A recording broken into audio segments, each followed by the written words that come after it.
സിനിമയുടെ മെയിൻ പ്ലോട്ടിന് ഒട്ടും യോജിക്കാത്ത ഒരു ക്ലൈമാക്സ് വന്നതുകൊണ്ട് മാത്രം ഒരു ആവറേജ് മൂവി ആയിട്ട് മാറിയ സിനിമയാണ് 2016 ഇറങ്ങിയ കലി. സമീർ താഹിർ, ദുൽഖർ സൽമാൻ ടീമിന്റെ നീലാകാശം പച്ചക്കടലിന് ശേഷം വന്നൊരു പടമായിരുന്നു. അപ്പൊ ഈ ടീമും ഈ ടെക്നീഷ്യൻസ് ഒക്കെ വീണ്ടും ഒന്നിക്കുന്നത് കൊണ്ട് തന്നെ നമുക്കുണ്ടാകുന്ന ഒരു ഹൈ ഭയങ്കര കൂടുതലായിരുന്നു. നീലാകാശത്തിന് മുകളിൽ നിൽക്കുന്ന ഒരു സിനിമയാണ് നമ്മളെല്ലാവരും പ്രതീക്ഷിച്ചത്. ഈ സിനിമ സ്റ്റാർട്ട് ചെയ്ത് വരുന്ന സമയത്ത് ഇതൊരു സൈക്കോളജിക്കൽ മൂവി ആയിരിക്കുമോ, ഇനി ഇതൊരു റോഡ് മൂവി ആയിട്ട് കൺവേർട്ട് ചെയ്യപ്പെടുമോ?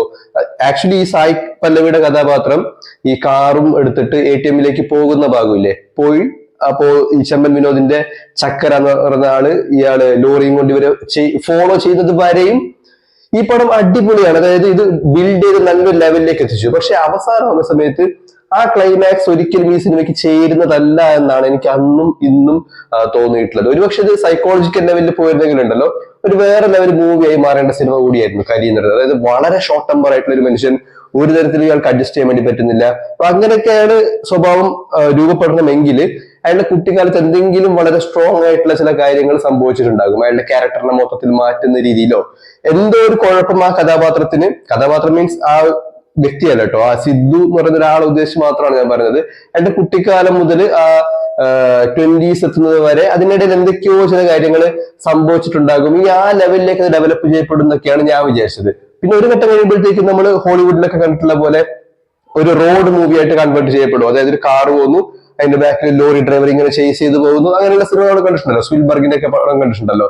ആ ലെവലിലേക്ക് പോകുന്ന വിചാരിച്ചു. അങ്ങനെയാണെങ്കിൽ നീലാകാശത്തിന്റെ മറ്റൊരു വേർഷൻ, ഒരു റോഡ് മൂവിക്കുള്ള ഒരു സാധ്യത കൂടി ഞാനിത് കണ്ടുകൊണ്ടിരിക്കുമ്പോൾ അങ്ങനെയൊക്കെ ആലോചിക്കുന്നുണ്ട്. നമ്മളിങ്ങനെ സിനിമ കാണുമ്പോൾ ആലോചിക്കുമല്ലോ ഇത് എന്തായിരിക്കും, ഇത് എവിടെയായിരിക്കും കൊണ്ടുപോയിട്ട് നിർത്താൻ ഉദ്ദേശിക്കുന്നതൊക്കെ ചിന്തിക്കുമല്ലോ. പക്ഷെ അവസാനമാകുന്ന സമയത്ത് സിനിമയുടെ സ്റ്റാർട്ടിങ്ങിൽ കുറെ ആൾക്കാരെ ഈ വിനായകൻ ആൻഡ് ടീം അടിച്ചോടിച്ചു വിടില്ലേ ഹോട്ടലിൽ നിന്ന്, ജോൺ ഏട്ടൻ ആൻഡ് ടീം, ആ ആൾക്കാരെല്ലാം പിന്നീട് തിരിച്ചു വന്ന് ഈ ജോൺ ഏട്ടനെ അടിച്ചൊതുക്കുന്നിടത്താണ് സിനിമ അവസാനിക്കുന്നത്. പക്ഷെ അതങ്ങനെ തീരേണ്ടിയിരുന്ന ഒരു സിനിമയായിട്ട് എനിക്കത് ഉൾക്കൊള്ളാനായിട്ട് തീരെ പറ്റിയിട്ടില്ല, ഇപ്പോഴും പറ്റിയിട്ടില്ല കേട്ടോ. പിന്നെ മറ്റൊരു കാര്യം എന്ന് വെച്ചാൽ ഈ സിനിമയിലെ കോമ്പിനേഷൻ, സായ് പല്ലവിയും ദുൽഖറും, ആ കോമ്പിനേഷൻ ഈ പടത്തിന്റെ പോസ്റ്റർ വന്നപ്പോ സമയത്ത് തന്നെ എനിക്ക് ഭയങ്കര നെഗറ്റീവ് അടിച്ചു. അതായത് ഇൻഡിവിജ്വലി രണ്ടും നല്ല ആർട്ടിസ്റ്റുകളാണ്. ഇപ്പൊ ദുൽഖറിന് ഓൾറെഡി ഒരു നല്ല ഫാൻ ബേസ് ഉണ്ട്. എങ്ങനെയുള്ള സിനിമയാണെങ്കിലും ആദ്യത്തെ FDFS അത് കഴിഞ്ഞിട്ടുള്ള 2-3 ദിവസം തിയേറ്റർ ഫില്ലാക്കാനുള്ള ഫാൻ ബേസ് എന്തായാലും അദ്ദേഹത്തിനുണ്ട്. സായ് പല്ലവി ആണെങ്കിൽ തൊട്ട് മുമ്പത്തെ വർഷം പ്രേമം പോലെ ഒരു കിടിലം പടം ചെയ്തിട്ട് നല്ലൊരു ഫാൻ ബേസ് അവിടെ സെറ്റ് ചെയ്ത് വെച്ചിട്ടുണ്ട്. പക്ഷെ ഈ രണ്ട് നല്ല ആൾക്കാരും കോമ്പിനേഷനിൽ വന്ന സമയത്ത് എൻറ്റയർലി ഡിഫറെന്റ് ആയിട്ടുള്ള ഒരു ഔട്ട്പുട്ടാണ് പുറത്തു വന്നത്. പക്ഷെ പോസ്റ്ററിൽ കണ്ട അല്ലെങ്കിൽ ഒരു ടീസറിലൊക്കെ കണ്ടിട്ടുള്ള ആ ഒരു സാധനം സിനിമ കണ്ടുകൊണ്ടിരിക്കുന്നതൊക്കെ തോന്നില്ല കേട്ടോ. ശരിക്കും അവർ തമ്മിലുള്ള കോമ്പിനേഷൻ നല്ല രീതിയിൽ വർക്ക് ആയിട്ടുണ്ട്. പക്ഷെ ഞാൻ ആലോചിക്കുന്നത് ഇത്രയും ഷോർട്ട് ടെമ്പർ ആയിട്ടുള്ള, വളരെ പെട്ടെന്ന് ദേഷ്യപ്പെടുന്ന, ഒന്നും ചിന്തിക്കാതെ ഇങ്ങനെയൊക്കെ ചെയ്യുന്ന ഒരാളുടെ കൂടെ ഈ കഥാപാത്രം എങ്ങനെ പിടിച്ചു നിൽക്കുന്നുള്ളതാണ്. അങ്ങനെയാണെങ്കിൽ അവരാണ് ആദ്യം ഓടിപ്പോകേണ്ടത്. എന്ന് വെച്ചാൽ ഈ സായി പല്ലവിയുടെ കഥാപാത്രമാണ് ഈ സിദ്ധുവിനെ വിട്ട് ആദ്യം ഓടിപ്പോകേണ്ടത്. ഒന്ന് ആലോചിച്ച് നോക്കിയേ, പെട്ടെന്ന് ദേഷ്യപ്പെടുന്ന ഒരു കഥാപാത്രം അങ്ങനെയുള്ള ഒരാളുടെ കൂടെ ജീവിച്ചു പോകുന്നത് തന്നെ വളരെ ബുദ്ധിമുട്ടുള്ള കാര്യമായിരിക്കും. അതാണ് ഞാൻ പറഞ്ഞത്, ഒരു സൈക്കോളജി പടമായിട്ട് മാറ്റാനുള്ള ഒരു പ്ലോട്ട് അവിടെ ഉണ്ടായിരുന്നു എന്നുള്ളത്. പിന്നെ ഈ പടത്തില് ശരിക്കും ചെമ്പൻ ഭയങ്കര ഒരു അനോയിങ് ക്യാരക്ടറാണ്. നമുക്ക് തന്നെ തോന്നും, ഒരു ഒറ്റ അടി കൊടുക്കാൻ വേണ്ടി തോന്നും. സിനിമയുടെ ക്ലൈമാക്സിൽ ഈ ഓഡിയൻസിന്റെ ഈ ഒരു ആഗ്രഹം ഫുൾഫിൽ ചെയ്യപ്പെടുന്നുണ്ടെങ്കിലും എനിക്ക് ചെമ്പനക്കാലും കൂടുതൽ ദേഷ്യം തോന്നിയതില്ലേ ഇവരുടെ ഓഫീസിലെ മറ്റേ സൗബിന്റെ കഥാപാത്രം ഇല്ലേ, പ്രകാശനാണ് ഈ പടത്തിലെ ഏറ്റവും അനോയിങ് ആയിട്ടൊരു ക്യാരക്ടർ. അതായത് നമ്മളെല്ലാം ക്ലാസ് റൂമിലും ഇങ്ങനെ ചില കഥാപാത്രങ്ങളൊക്കെ ഉണ്ടായിട്ടുണ്ടാകും. അതായത് നമുക്ക് അവർ പ്രഥമ ദൃഷ്ടിയിൽ അങ്ങനെ വലിയ വില്ലത്തരം കാണിക്കുന്നവരോ അല്ലെ നമ്മളെ ദ്രോഹിക്കുന്നവരൊന്നും ആയിരിക്കില്ല. പക്ഷെ അവരുടെ പെരുമാറ്റം കൊണ്ടും അവരുടെ പ്രസൻസ് കൊണ്ടൊക്കെ ഇല്ലേ നമുക്ക് ഭയങ്കര നെഗറ്റിവിറ്റി ഉണ്ടാക്കും. അവരെന്ത് ചെയ്താലും അത് വേണം, ഇന്റൻഷനലി ചെയ്യുന്നൊന്നുമല്ല, പക്ഷെ അവരെന്തെങ്കിലുമൊക്കെ ചെയ്തു കഴിഞ്ഞാലില്ലേ നമുക്ക് ദ്രോഹം വരുന്നതോ നമ്മളെ ഡിസ്റ്റർബ് ചെയ്യിക്കുന്ന കാര്യങ്ങൾ മാത്രമേ അവര് ചെയ്യൂ. നമ്മൾ റെസ്പോണ്ട് ചെയ്തു കഴിഞ്ഞാലുണ്ടല്ലോ എല്ലാ ആൾക്കാരും നമുക്ക് എതിരാകുകയും ചെയ്യും. അവര് ഒരു ഫംഗ്ഷൻ അറ്റൻഡ് ചെയ്തുകൊണ്ടിരിക്കുന്ന സമയത്ത് ഈ സൗബിന്റെ പ്രകാശൻ ഇങ്ങനെ ഭക്ഷണം കഴിച്ചിട്ട് ഇയാൾ ഈ ഐസ്ക്രീം എന്തെങ്കിലും തിന്നുകൊണ്ട് വരും. അപ്പോ ഈ ദുൽഖറിന്റെ കഥാപാത്രം അവിടെയുള്ള ആൾക്കാരോട് സംസാരിച്ചിരിക്കുന്നുണ്ടാകും. അന്നേരം ഇയാൾ മറ്റേ കാറ് വാങ്ങിയിട്ട് ചെലവ് ചെയ്തില്ല എന്ന് പറഞ്ഞിട്ട് ഒരൊറ്റ അടി കൊടുക്കൂലേ ഷോൾഡറിൽ. ഫസ്റ്റ് ഈ പ്രകാശനും സിദ്ധുവും കാണുന്ന സമയത്ത് തന്നെ ഈ പ്രകാശം ചെയ്തത് ഇയാളുടെ ഷോൾഡറിൽ ഇങ്ങനെ അടിച്ചുകൊണ്ട് സംസാരിക്കലാണ്.